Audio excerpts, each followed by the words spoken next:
ce n'est pas gagné. À l'approche du discours de politique générale de Michel Barnier, ce mardi 1er octobre. Chacun dans le camp de l'ex-majorité présidentielle fait monter la pression, avec au cœur des débats, la question de la hausse des impôts. Le Premier ministre se retrouve pris en tenaille, entre les lignes rouges de chacun, compliquant un peu plus une tâche déjà ardue. Dans un entretien au journal de Saône-et-Loire, Michel Barnier s'est fait clair. Nous allons faire appel, de manière exceptionnelle et temporaire, à ceux qui peuvent contribuer à cet effort, annonce-t-il. S'il faut attendre les annonces, Le Monde donne déjà les pistes, un prélèvement de 8 milliards d'euros sur les grandes entreprises. Via une surtaxe de l'impôt sur les sociétés, la taxe sur les rachats d'actions, qui était déjà dans les cartons de l'ex-majorité. Un alourdissement de l'écotaxe automobile ou encore un durcissement de la fiscalité sur les meublés de type Airbnb. Gérald Darmanin met la pression à Michel Barnier. Rien qui ne va de soi.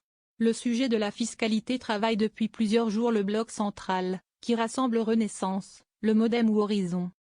S'ils soutiennent le gouvernement Barnier, ils en sont membres, ce n'est pas les yeux fermés. Michel Barnier a quelques amis qui lui veulent du bien, au point de s'opposer à lui. Pour sa rentrée politique, le ministre de l'Intérieur, Gérald Darmanin, n'a ainsi pas fait dans la dentelle. Je sais que nous serons nombreux à ne pas pouvoir soutenir un gouvernement qui augmenterait les impôts, a prévenu l'ex-ministre de l'Intérieur, tout en lançant son club de réflexion, baptisé Populaire. Il n'est pas le seul. Dans une tribune publiée dans La Tribune, 27 députés Renaissance du groupe Ensemble pour la République, et pas des moindres, tiennent le même discours. Il nous paraît impensable qu'après 7 années de baisse d'impôts ce soit l'alliance du bloc central qui finisse par renoncer à la stabilité fiscale pour les augmenter. Soutient le député Mathieu Lefebvre, avec les anciens ministres Aurore Berger et Marie Lebec ou l'ancien président de groupe Sylvain Maillard. Pitoyable et consternant. Reste que le sujet fait débat chez les soutiens du gouvernement. Et s'il y a des hausses d'impôts, ils feront quoi? Ils vont voter la censure? S'interroge un cadre Renaissance, qui s'étonne du ton de la mise en garde et qui préfère éviter de réagir aux déclarations péremptoires du week-end.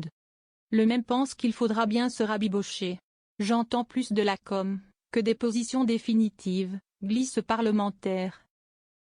Un autre, classé à droite, y voit aussi une part de posture. Il apprécie d'autant moins le coup de pression de Gérald Darmanin. C'est juste pitoyable et consternant.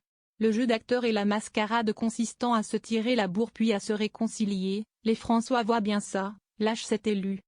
Un sénateur de l'ex-majorité présidentielle attend lui de connaître les propositions, avant de se prononcer, ne voulant pas faire de procès d'intention. Mais il s'interroge. Si on me dit hausse d'impôts via les rachats d'actions, les énergéticiens, je dis pourquoi pas. Mais, quand il parle de ceux qui peuvent contribuer, c'est qui ceux? De l'autre côté de cette grande famille, au Modem, qui défendait déjà une taxe sur les super-profits des entreprises, on est prêt à suivre.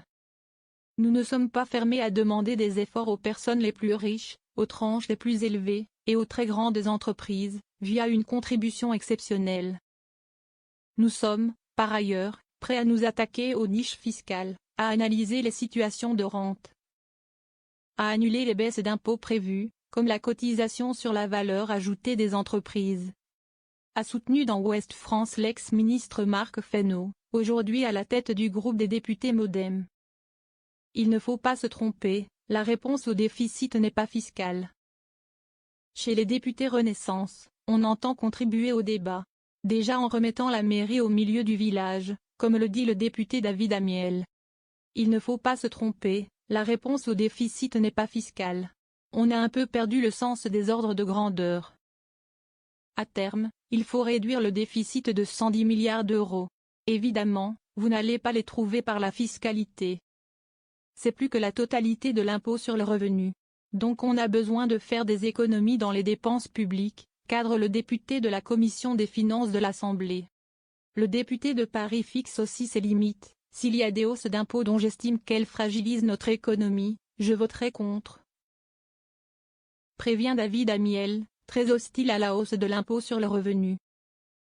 Même chose pour les entreprises, la hausse de l'impôt sur les sociétés, J'y suis très hostile, même si ça concernait les grandes entreprises.